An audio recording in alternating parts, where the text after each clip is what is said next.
Hello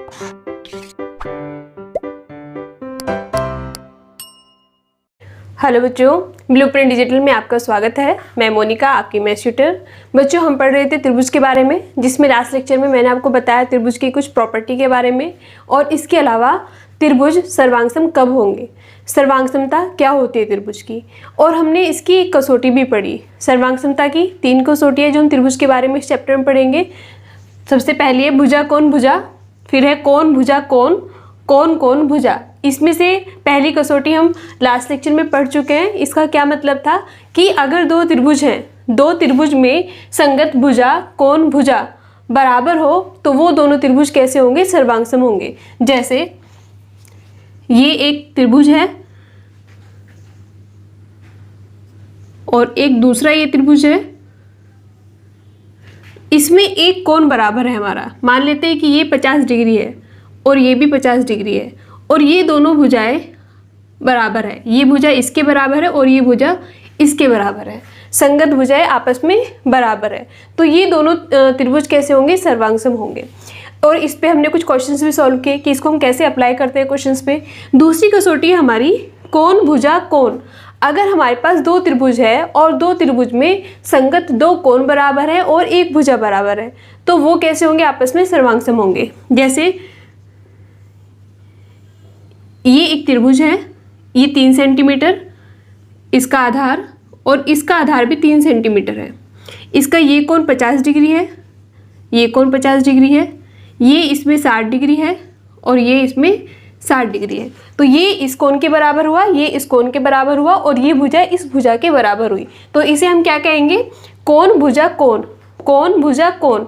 जब संगत कोण भुजा कोण आपस में बराबर होते हैं तो वो दोनों त्रिभुज कैसे होते हैं, सर्वांगसम होते हैं। इस पे भी हम क्वेश्चंस करना सीखेंगे। उससे पहले मैं आपको इसकी तीसरी कसौटी भी बता देती हूँ।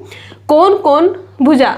अगर दो त्रिभुज में दो कोण, दो संगत कोण बराबर हैं और एक संगत भुजा बराबर है, तो भी वो क्या होगा हमारा,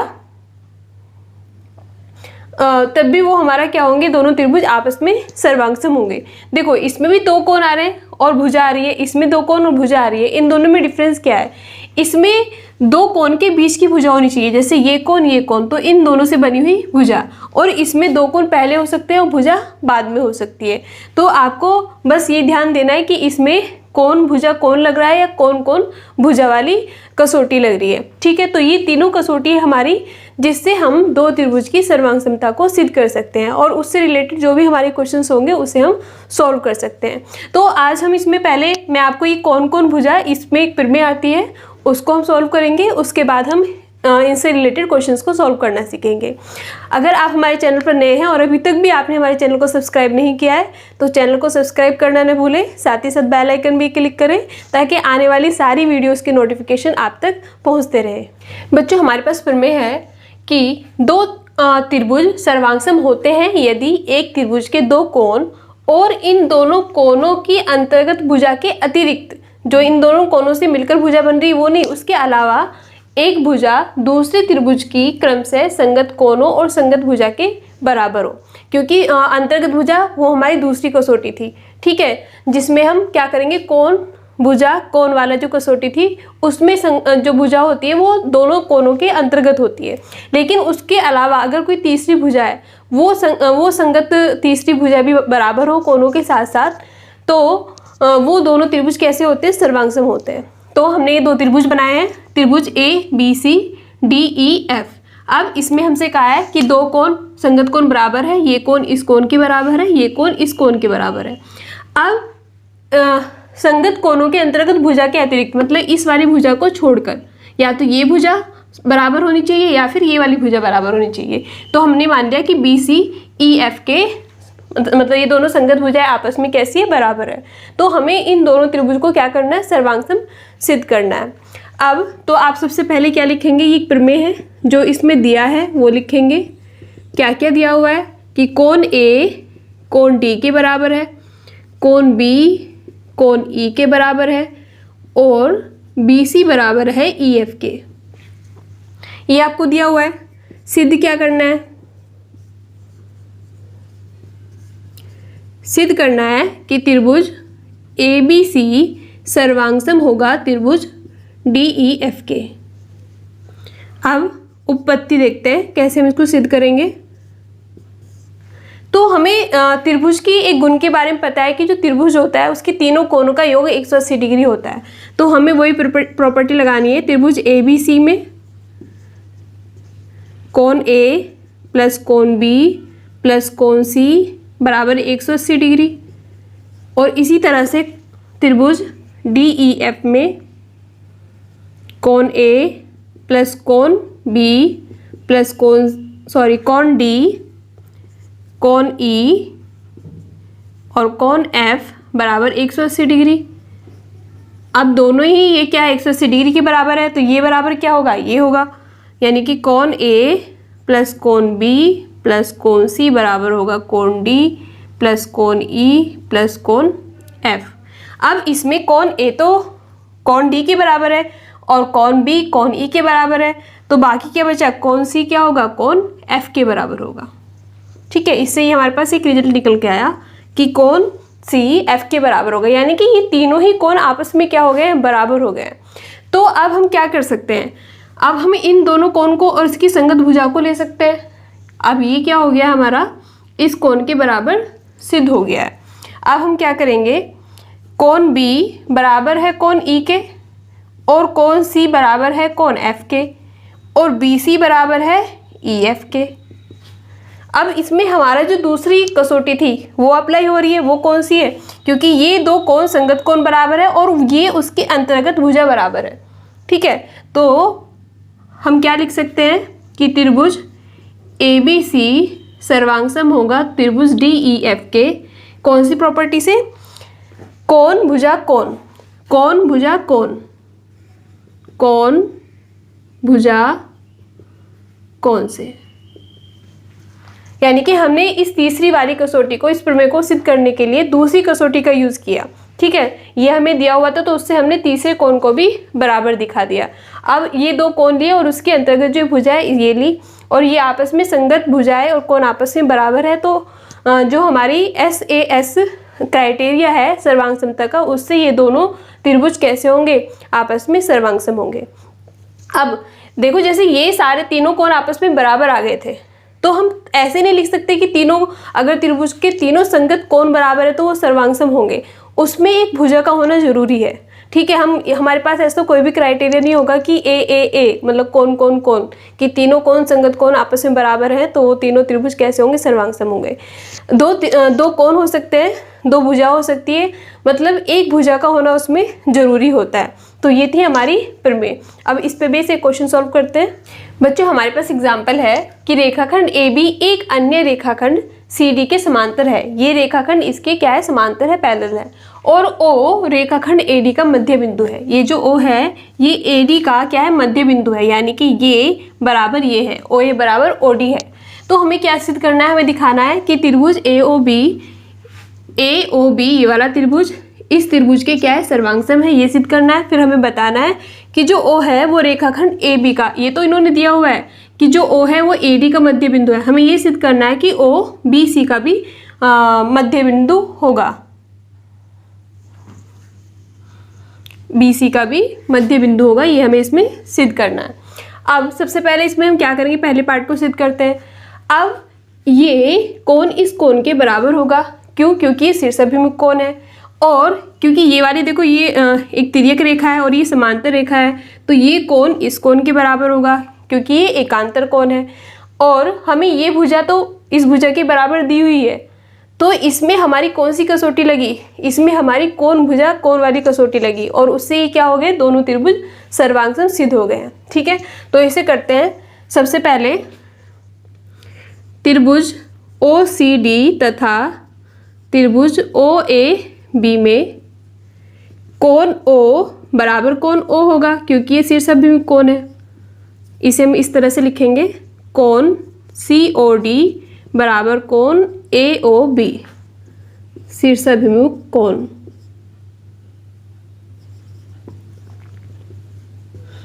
इसके अलावा कोण D बराबर होगा कोण A के, क्योंकि ये कैसे, एकांतर कोण है, एकांतर कोण। इसके अलावा हमें दिया हुआ है कि OD जो है वो बराबर है OA के, ठीक है, ये भुजा क्या है, आपस में बराबर है। तो हम क्या लिख सकते हैं कि त्रिभुज OCD, त्रिभुज AOB सर्वांगसम होगा त्रिभुज DOC के। कौन सी कसौटी लगी इसमें, कोण ASA, कोण भुजा कोण से। तो इससे हमारा पहला पार्ट जो है वो सिद्ध हो गया। हमने 2 कोण बराबर दिखा दिए और 1 भुजा बराबर दिखा दिए। अब इसके अलावा हमें ये दिया हुआ है कि ये इसके बराबर है और इसको O को हमें BC का मध्य बिंदु सिद्ध करना है। मध्य बिंदु मतलब OC बराबर होगा OB के। अभी हमने सिद्ध किया है कि दोनों जो त्रिभुज है ये आपस में सर्वांगसम है। जो दोनों त्रिभुज है आपस में सर्वांगसम है, तो इसका मतलब क्या होगा, और ये तो दिया हुआ है कि ये भुजा इसके बराबर है, तो ऑटोमेटिक ये भुजा इसके बराबर होगी, ये भुजा इसके बराबर होगी, क्योंकि सर्वांगसमता का क्या मतलब है कि एक कोण के, एक त्रिभुज के जैसा बिल्कुल दूसरा त्रिभुज, अगर हम पहले त्रिभुज में दूसरे त्रिभुज को रखें तो बिल्कुल वो उसी शेप में हो और उसको वो ढक ले। ठीक है, तो हमने सर्वांगसम सिद्ध कर दिया। तो इसका मतलब ये है कि ये बिल्कुल इसकी जैसी आकृति है, ये भुजा इसके बराबर होगी, ये भुजा इसके बराबर होगी और ये इसके बराबर होगी। तो हमें बस इसमें इतना लिखना है कि त्रिभुज AOB सर्वांगसम है त्रिभुज DOC के। तो इसका मतलब क्या होगा, इसीलिए जो OC है वो बराबर होगा OB के। ठीक है, यानी कि O जो है वो BC का मध्य बिंदु होगा। बस हमें प्रॉपर्टी का थोड़ा ध्यान रखना है और इस तरह से इन प्रमेयों में सॉल्व करना है। और इससे रिलेटेड जो क्वेश्चंस होंगे आपको इसी तरह से पूछे जाएंगे, उसमें हमें जो क्राइटेरिया है, हमारी कसौटी है त्रिभुज की, उसको अप्लाई करना है। बच्चों अगला एग्जाम्पल है हमारे पास, एक चतुर्भुज है ABCD, ABCD एक हमारे पास चतुर्भुज है जिसमें AC बराबर AD के है। जिसमें ये जो भुजा है AC वो बराबर है AD के, इस वाली भुजा के बराबर है। और AB जो है, ये जो AB है ये कोण A को समद्विभाजित करती है। समद्विभाजित मतलब इस पूरे कोण को 2 बराबर कोण में बांटती है, यानी कि ये कोण इस कोण के बराबर होगा। तो हमें क्या दिखाना है कि त्रिभुज ABC ये वाला त्रिभुज सर्वांगसम होगा ABD के, इस त्रिभुज के सर्वांगसम होगा। दूसरा BC बराबर BD के सत्य है। क्या हम ऐसा कह सकते हैं कि ये वाली भुजा इस भुजा के बराबर होगी? तो सबसे पहले हम पहला वाला पार्ट करते हैं जिसमें हमें इन दोनों त्रिभुज को सर्वांगसम दिखाना है। ये दोनों त्रिभुज किससे बने हुए हैं? चतुर्भुज से बने हुए हैं। अब त्रिभुज ABC तथा त्रिभुज ABD में अब हमारे पास ये 2 त्रिभुज बन गए हैं। ठीक है, अब देखो इसमें आप ये कोण तो इस कोण के बराबर है, दिया हुआ है क्योंकि AB जो है वो कोण A को समद्विभाजित करती है। तो हम लिख सकते हैं कि कोण CAB बराबर होगा कोण BAD के।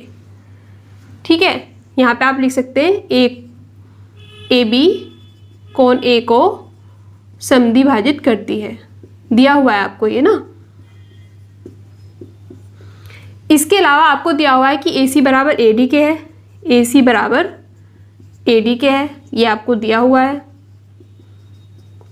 अब AB तो बराबर AB होगा क्योंकि क्या है ये उभयनिष्ठ भुजा है, दोनों त्रिभुज की ये उभयनिष्ठ भुजा है, इसलिए ये बराबर होगा। अब आपके पास कौन सी इसमें कसौटी आई है? भुजा कोण भुजा वाली। तो आप इससे कह सकते हैं कि त्रिभुज ABC सर्वांगसम होगा त्रिभुज ABD के। किससे? भुजा कोण भुजा से। ठीक है, बस हमारा ये सिद्ध हो गया। अब अगर इस त्रिभुज की 2 भुजाएं हमने बराबर, संगत भुजाएं हमने बराबर दिखा दी है, एक संगत कोण हमने बराबर दिखा दिया है, तो तीसरी भुजा भी बराबर होगी क्योंकि हमने क्या सिद्ध कर दिया है? सर्वांगसम सिद्ध कर दिया है। तो हम ये भी कह सकते हैं, जो हमसे इससे दूसरा क्वेश्चन पूछा हुआ है कि BC क्या BD के बराबर होगा क्योंकि ये सर्वांगसम है तो ये इसके बराबर होगा। ठीक है, तो BD बराबर होगा BC के। क्यों? क्योंकि त्रिभुज ABC सर्वांगसम है त्रिभुज ABD के। तो ये कैसा है? ये सत्य है। ये हमसे पूछा हुआ है ये सत्य है या नहीं है, तो ये सत्य होगा। बच्चों अगले क्वेश्चन में हमें दिया हुआ है कि एक रेखाखंड है AB, ये AB हमारे पास एक रेखाखंड है, पर AD और BC 2 बराबर लंबखंड है। मतलब ये बिल्कुल इस पर परपेंडिकुलर लंबखंड है, तो इसका मतलब क्या होगा? ये 90 डिग्री का कोण बनेगा और ये भी 90 डिग्री का कोण बनेगा। तो हमें दिखाना है कि जो CD है वो रेखाखंड AB को समद्विभाजित करती है। जो ये CD है, ये वाली जो रेखा है AB को समद्विभाजित करती है, मतलब ये OB जो है वो OA के बराबर है। हमें क्या सिद्ध करना है? सिद्ध करना है कि OB बराबर OA। अब हमें इसमें डायरेक्ट ये नहीं पूछा गया है कि ये वाला त्रिभुज इस त्रिभुज के सर्वांगसम होगा। हमसे ये भुजा इस भुजा के बराबर सिद्ध करवानी पूछी है। लेकिन अगर हम इन दोनों त्रिभुज को सर्वांगसम सिद्ध कर दें तो उसका मतलब भी तो यही होगा कि इनकी जो संगत भुजाएं हैं वो आपस में बराबर होंगी। अगर ये दोनों आकृति बिल्कुल एक जैसी होगी तो ये भुजा इस भुजा के बराबर होगी। तो इसका मतलब क्या होगा? ये जो CD है इसको समद्विभाजित करती है। तो हम इसमें क्या करेंगे? इसमें इन दोनों त्रिभुज को सर्वांगसम सिद्ध कर देंगे। ठीक है, अब इसमें हमें सिद्ध करना है, इन दोनों त्रिभुज को सर्वांगसम सिद्ध करना है। तो त्रिभुज OBC तथा त्रिभुज OAD में, इन दोनों त्रिभुज में हम देखते हैं तो आपको पता है कोण B तो कोण A के बराबर हो गया। कोण B बराबर कोण A, और वो कितना है? 90 डिग्री है। क्यों? क्योंकि ये इस पर लंब है, परपेंडिकुलर है। दूसरा, ये बराबर लंब है तो ये भुजा इसके बराबर होगी। BC बराबर DA है, दिया हुआ है कि ये बराबर लंब है। इसके अलावा ये कोण इस कोण के बराबर होगा। ये दोनों समांतर रेखा, ये तिर्यक रेखा है, और ये कैसे कोण है? शीर्षाभिमुख कोण है। तो इसको हम लिखेंगे कोण BOC बराबर होगा कोण DOA के। क्यों? क्योंकि ये शीर्षाभिमुख कोण है, इसलिए ये कोण आपस में बराबर होंगे। अब हमारे दो कोण बराबर हो गए हैं और एक भुजा बराबर हो गई है। ठीक है, दो कोण और एक भुजा बराबर हो गई है, तो ये दोनों त्रिभुज कैसे होंगे? सर्वांगसम हो गए। लेकिन कौन सा क्राइटेरिया होगा ये हमें ध्यान देना है। देखो, ये कोण और ये कोण बराबर है। ठीक है, तो इसके अंतर्गत वाली भुजा बराबर नहीं है, बल्कि उसके अलावा ये वाली भुजा बराबर है। तो इसमें कौन कौन भुजा, जो हमारा तीसरा क्राइटेरिया था, वो अप्लाई होगा। ठीक है, तो त्रिभुज OBC सर्वांगसम होगा त्रिभुज OAD से। कि कौन सी भुजा कसौटी लगेगी इसमें? कौन कौन भुजा वाली। अब हमने इन दोनों त्रिभुज को सर्वांगसम सिद्ध कर दिया, तो इसका मतलब क्या होगा? इसका मतलब होगा कि OB बराबर होगा OA के, क्योंकि सारी भुजाएं क्या होती है? बराबर होती है। ये इसके बराबर होगी, ये तो दिया हुआ है, ये इसके बराबर है, ये इसके बराबर होगी और ये इसके बराबर होगी। ठीक है, अतः CD AB को समद्विभाजित करता है।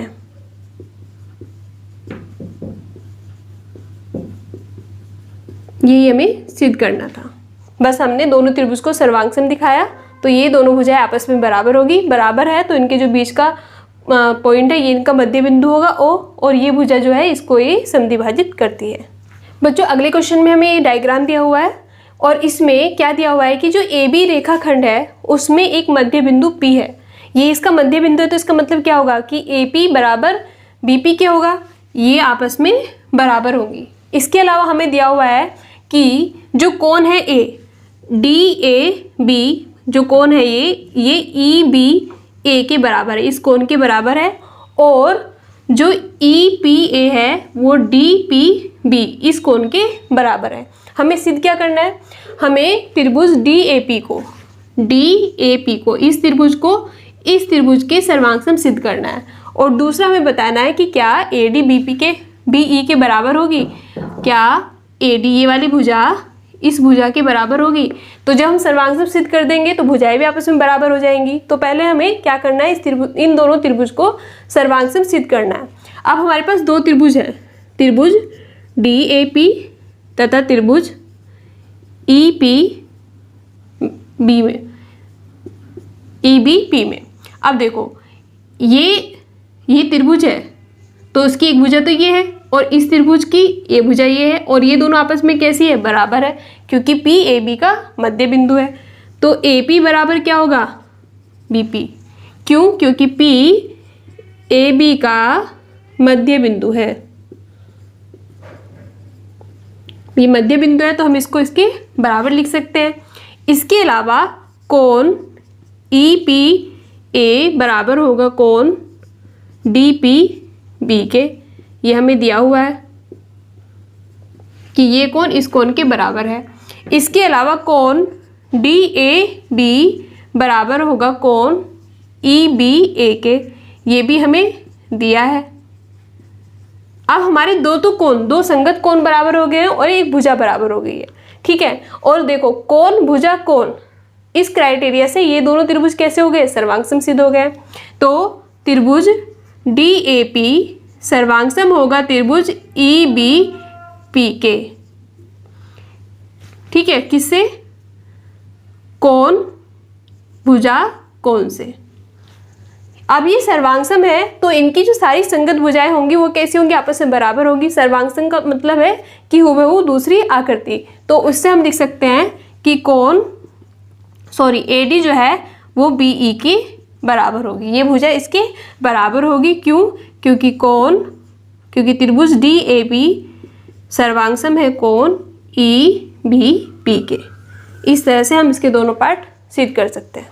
बच्चों आज के लेक्चर में हम इतना ही करते हैं। आज हमने जो त्रिभुज की 3 कसौटियाँ थी उसके बारे में पढ़ा और उनसे रिलेटेड क्वेश्चन सॉल्व करने सीखे। नेक्स्ट लेक्चर में हम त्रिभुज के कुछ और गुणों के बारे में डिस्कस करेंगे और क्वेश्चन सॉल्व करेंगे। वीडियो पसंद आए तो लाइक करना न भूलें, दोस्तों के साथ शेयर करें, चैनल को सब्सक्राइब करें। Thank you.